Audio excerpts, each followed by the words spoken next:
Hey guys, what's up? This is Joey, and I'm here for episode 2 of our Boom Beach 101 series. And today, our episode is going to be about the defensive buildings.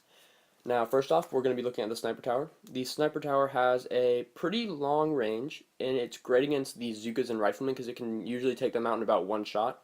But it's not as good as against heavies because they're not going to be able to knock them out as fast, but they will be able to deal damage to them over time, and over time, it'll knock them out.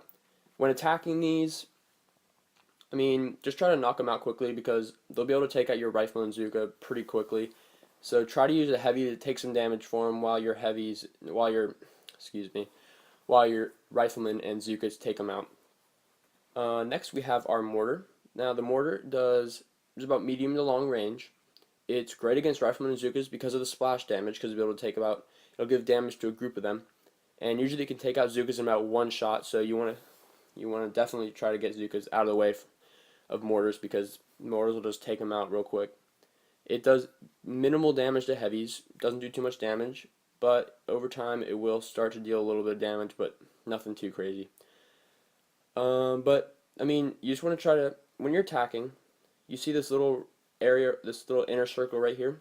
Inside that circle, it can't shoot you, so if you want to try to get your troops inside that circle, then it'll keep them safe from the mortar fire.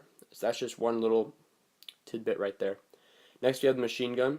I like to call this the spray and pray weapon because it's just constantly spraying, dealing a little bit of damage to all your troops. So if you have a group of riflemen or Zookas in there, it will end up doing quite a bit of damage if you leave them in there for too long, but against heavies, nothing too crazy. It'll be a pretty decent defensive weapon. But yeah, that's just really, it's not going to do a ton of damage, but if you leave your troops out there too long, the machine gun will end up doing quite a bit of damage to them. Next, we have our cannon. Now, it fires powerful, high damage rounds that will be able to take out a heavy relatively fast, and it will be able to take a Zooka and rifleman out in one shot. So this is a very high-powered weapon, and it can do quite a bit of damage. Now, since it's only one shot at a time, you have a decent amount of time to knock it out relatively quickly. So it's not going to do too great defending against a mass amount of soldiers, but it will do pretty well against heavies. So, that's just kind of something you want to watch out for. If you see a bunch of cannons lined up the front, try to knock them out quick with riflemen or Zookas, so you won't lose too much damage on your heavies. But that's just one quick tidbit. But the cannon also has another special ability. It does double the damage to tanks. So whenever you get to a high enough level when you're going up against tanks, the cannon will do double the damage to tanks. So that's just a quick tidbit right there. Next, we have the flamethrower. I currently don't have one yet, but I have gone up against them quite a few times. Now this is the flamethrower right here. It's a pretty short range weapon, but it has a high recurring damage. It slowly drains the life of your soldiers, and even after being burned, once you've destroyed it, you will continue to lose a little bit of life. But the troop continues to burn, so something you might want to watch out for. But it's great against almost every single troop because it'll constantly be burning them down. It'll constantly burning down that health. But its short range can be its downfall because you can use some people to just knock them out from a longer range. And usually you can knock them out with artillery pretty easily. So it's a great defense, but it has quite a few flaws.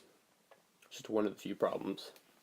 Next, we have the rocket launcher. Now, the rocket launcher, I'm sure many of you have gone up against, and you've had quite a bit of problems. Here, we can go check one out right. I'm pretty sure there's one right here. As you can see, it is very, very good. I'll just give you guys an example. I don't really need these troops right now, but as you can see, it shoots It shoots quite a few rounds that are very powerful. But as you see, it has quite a bit of a wait time, so it has that downfall.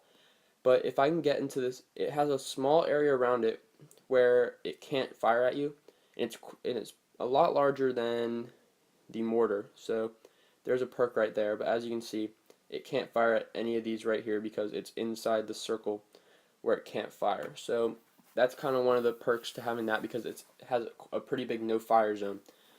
So that's something you can use right there. But it's got it's a pretty good defense, but it has that long wait time, so be its downfall right there. So you just want to try to sneak in that no fire zone. But it's a great defense to be kept safe at the back of your base. So, I mean, once you unlock it, it'll be a great addition to your base. And finally, we have the boom cannon.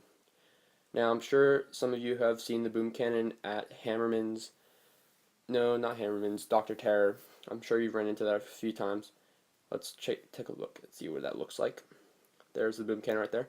It shoots extremely high powerful rounds. It can take out a heavy in about one shot, but it can pretty much take out every single attacker in one shot.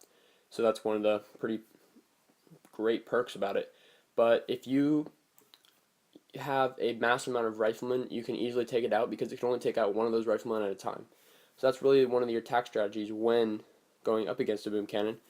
Get a massive amount of soldiers to take it out relatively quickly. But that's about all the defenses in Boom Beach, and I hope you enjoyed this little Boom Beach 101 video, and I will see you guys in the next video. Thanks for watching, guys.